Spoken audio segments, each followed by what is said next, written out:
Iris and her children had been watching the events of the war since it began. It started while she was passing Neptune's orbit. The chances of it reaching her were tiny, but like all the outer colonies, she was concerned.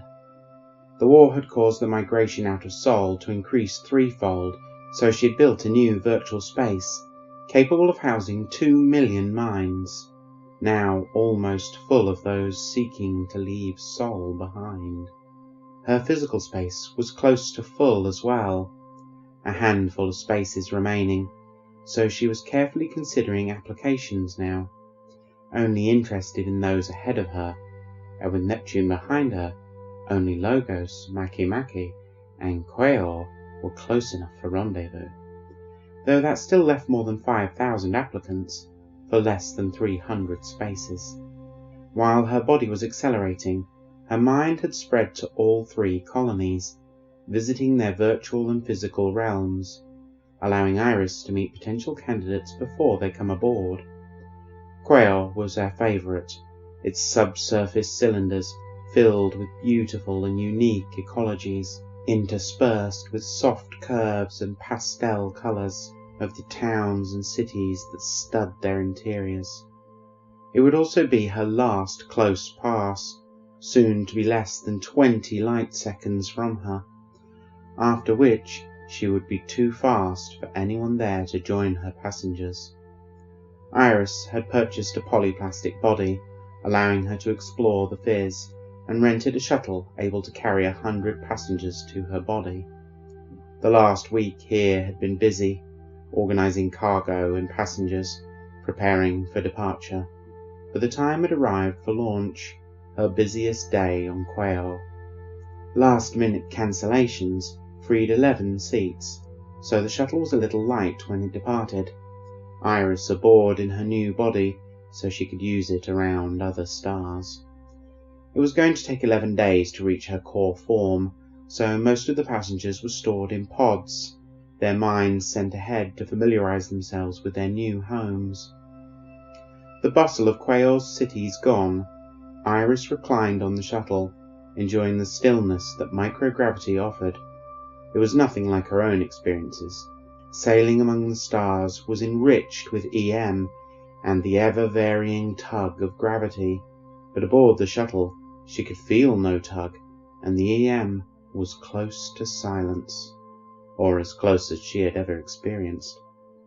For 7 days she revelled in the sensation of silence. The last 3 she spent free-floating in the shuttle, making no contact with the walls, though her many other physical and virtual bodies were always present in her thoughts. She pushed them into the back of her mind. Iris was floating in the quiet when the shuttle spoke. It was the first thing he had said since departure, respecting her desire to enjoy the experience. But Villis could hear a signal, one that his morality could not ignore, a distress signal. "Iris, I hear a cry for help." His soft, kindly voice dispelled the peace, pulling her back to focus. "I have already altered course.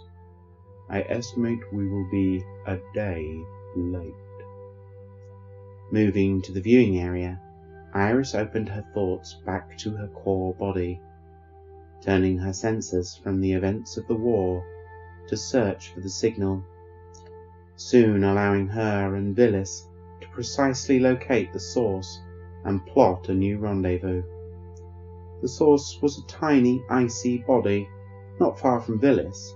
The signal was weak, but the icy object was far warmer than it should be, its depths as warm as living things.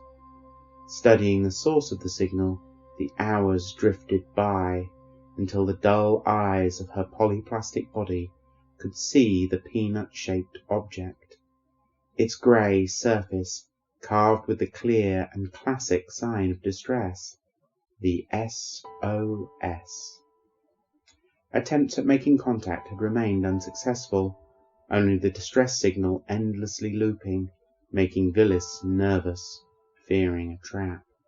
but the risk of leaving someone to die in the cold and dark was not an option. Stopping the shuttle was not possible, as it would prevent the rendezvous. Once he was close enough, Villis fired his harpoons, grabbing the object and burning his engines to pull it after him, taking 2 hours to complete the capture. Iris was ready, exiting the shuttle once the maneuver was complete, the polyplastic allowing her to walk along the hull and down the harpoon cables, soon reaching the object. A mixture of ammonia and water ice. Only the carved SOS on the surface made it look different, the O containing a disturbance indicating burrowing. Iris moved immediately to the site, transforming her hands into digging tools, hoping to find the signaler. The soft, snowy surface was easy to clear, soon revealing the fetal form of a man, a giant of a man, adorned with tendrils. He was injured and sleeping, so Iris carefully carried him to the shuttle, placing him in the viewing area and warming the room a little. As Iris cared for the stranger, Villis cut the ice loose and corrected his course, aiming for the massive and graceful bulk of her core form. His hibernation was so deep that it was a full day in the warmth of the shuttle before he began to uncurl. Slowly, steadily, the 4-meter man drifted ever toward consciousness, until at last his eyes began to move, twitching and rolling as if he were dreaming, though he did not remain in sleep for long, soon rousing to wakefulness. As Mason's eyes opened, he could not help but smile, as before him was the soft and smiling face of a slender, strangely unblemished face of a beautiful, if small, woman.